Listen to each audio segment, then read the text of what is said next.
Okay, so I'm going to start with mapping it out. So we're not going to draw the map. This is going to be using closed fans as your map to start with.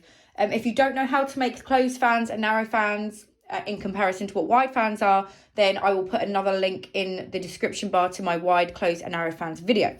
So what we're going to do is, this is just an example of lengths, and you can customize it to however you want.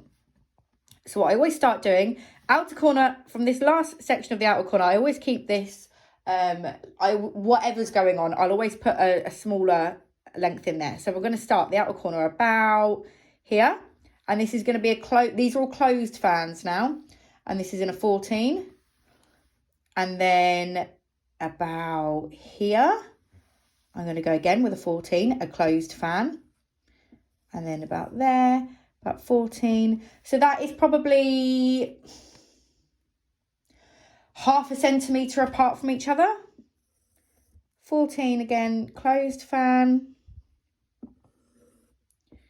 Same. And then as we start to come to the inner corner, I'm going to start to bring it down. 13. And then here will probably be an 11. And at this point, I'm going to adjust this as the set progresses. So these are closed fans. And then I'm going to come back. Okay, and then as this section here is going to be coming down in length, I'm going to put another spike in. And again, it's going to be halfway between all of these other ones. So this one's going to be a 13 because we are going to drop this down. And then as we come to this midsection, I'm going to bring it up again. So this one right in the middle again is another closed fan. That's going to be a 15. And then this one here is going to be a 15. In between again, 15. This is basically the middle of the eye now here. 15. And then here I'm going to bring it to a 14. And then here will be a 12. So you can see you've got loads of spikes here.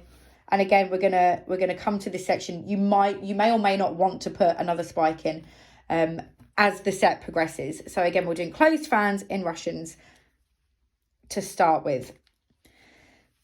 Now, all of these spikes, I do them in a decal. So the spikes, decal. So then I'm going to fill this section in, not completely because we are doing a hybrid set, but we're just going to get a nice layer of coverage through this midsection. So I always start with 8s, always. 8s, 9s and 10s, or 8s and 9s in this section. And now these are going to all be in wide fans. Wide fans.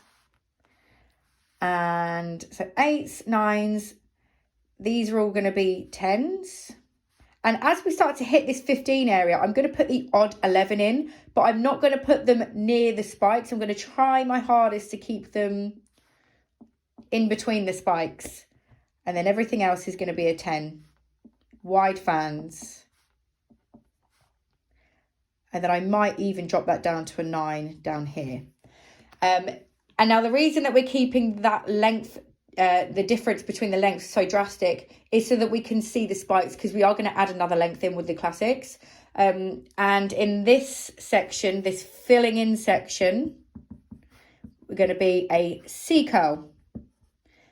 And now there is another video on mixing curls, which I'll put a link in the description, about why we need to make the lengths so drastically different when we are mixing C curl and D curl together in one set.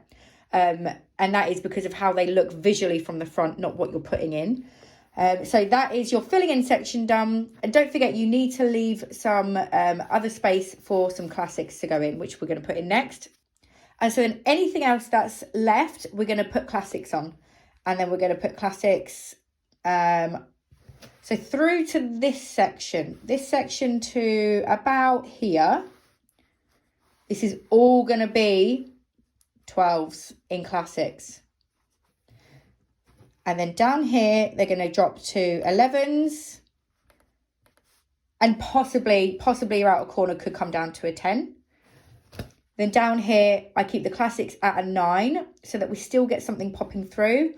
And then we can gradually come up to, 11s. We'll put another line in there. And so when we put these classics in at a 12, it's going to bring the two lengths that are so different together, but only very slightly. And it's going to blend them really nicely. You're going to keep those spikes in. They're going to be really visual from the front. This section is going to be really nice and dense and dark. And the mid section is going to be really fluffy. You're still going to see the curl in the D curl, because where the C curl will stop, the D curl will then have its moment, and everything will just be so beautiful and strategically placed. And that is how you create that lovely set.